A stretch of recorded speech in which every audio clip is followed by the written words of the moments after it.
चरवाहे रांझे के इश्क में हीर के गिरफ्तार होने की खबर गांव में तेजी से फैली। ये भी सभी जान गए कि हीर रोज रांझे से मिलने जाती है।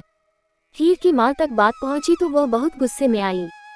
कैदू ने भी हीर को जंगल में रांझा के साथ देख लिया। हीर जंगल से जब वापस लौटी तो मां ने डांटते हुए कहा, गांव वालों की ताने सुनकर हम जहर का घूंट पीकर रह गए। तू मेरे कोख से पैदा नहीं होती तो अच्छा होता। अगर तुम अपनी दुष्टता नहीं छोड़ोगी तो पिता चूचक और तुम्हारा भाई सुल्तान तुम्हारे टुकड़े टुकड़े कर देंगे। हीर ने जवाब दिया, सुनो माँ, मेरी सांसें जब तक चल रही हैं, मैं रांझा को नहीं छोड़ सकती। मैं भले ही मार दी जाऊं, इस तरह से मरने के बाद मैं लैला मजनू जैसे आशिकों से मिल पाऊंगी जो इश्क के खातिर कुर्बान हो गए। हीर की बात सुनकर माँ का गुस्सा सातवें आसमान पर था। माँ ने कहा, अब तक माँ बाप ने तुम पर जो प्यार लुटाया उसका ये सिला तुम दे रही हो बेटी। हमने सोचा था कि अपनी बगिया में हमने गुलाब का पौधा उगाया है, लेकिन तुम तो कांटों की झाड़ निकली। तुम रांझा से रोज मिलने जाती हो और उसके लिए खाना भी ले जाती हो। माँ बाप की हिदायत का तुमने जरा भी ख्याल नहीं रखा। जो बेटियां काबू में नहीं रहती, लोग उनको वेश्या कहते हैं। हीर ने अपनी माँ को बातों को अनसुना कर दिया और रांझा से मिलने रोज जंगल में जाती रही। इधर लंगड़ा कैदू हीर के पिता चूचक के कान भरता रहा और हीर पर पाबंदी लगाने के लिए उकसाता रहा। वह जंगल में हीर और रांझे पर जासूसों की तरह नजर रखने लगा। वह छुपकर हीर का पीछा करता।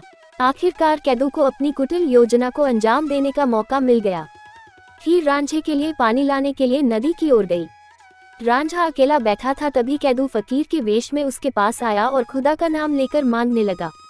रांझा ने उसे फकीर समझकर आधा खाना उसे दे दिया।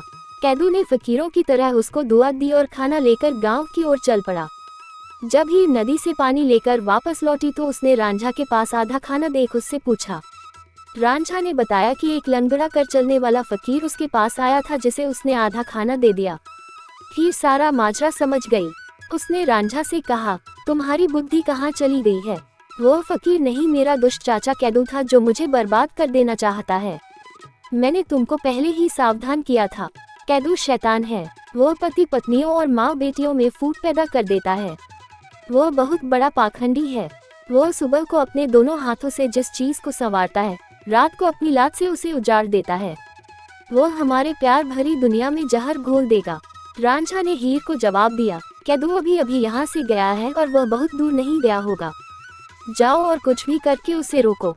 हीर का दिल कैदू के खिलाफ नफरत और गुस्से से भर आया और वह उसे पकड़ने के लिए दौड़ी। वह जल्दी ही कैदू के पास पहुंच गई और बागिन की तरह उस पर टूट पड़ी। हीर ने कैदू की फकीरी टोपी उतार फेंकी, मनकों की माला तोड़ डाली। हीर कैदू को बेतहाशा पीटने लगी जैसे पत्थर पर धोबी कपड़ा पटकता है।